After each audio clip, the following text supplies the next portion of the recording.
ఇంకో 50వ వార్షికోత్సవం అప్పుడు ఇస్తాంలే అని అనొచ్చు అన్నాడు. ఇది చాలా మంచి అన్న ఆయన పెడతాడు మనం. అవును, మేము 6 తరాల వెనక రఘురామ్ గారికి వేలు విడిచిన మేనత్త పిల్లలం, వరుసగా అక్కచెల్లెలం అవుతాం. అయినా మేము ఏమడిగినామని కాళ్ళకు ముక్కులకు చేతులకు అంతే అడిగినాం, అంతకంటే ఏమడిగినవే ఉండేవే అవాయి. నీవేమడిగిన అంటే కాళ్ళకు చేతులకు ముక్కులకు నడుము మినహాయించలేదు. కాలు నడుము అడుగుంటే ఏమో మరి ఈ హాల్ కూడా బుక్ చేయలేదు. 33వ వార్షికోత్సవం కాకుండా 50వ వార్షికోత్సవం ఇస్తాను బిడ్డ అని అన్నాడు అనుకో. చిన్నప్పటి నుంచి కాసిన పేరు వేసుకోవాలన్న నా కోరిక తీర్చలేదే, ఎట్లా తీరకుండానే నా జిందగీ అంతా అయిపోయేటట్టు.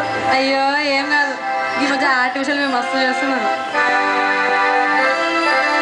మిమ్ములను సొమ్ములు మేమడగలేదు, మీరు మాకు చాలా నగదు పెట్టలేదు.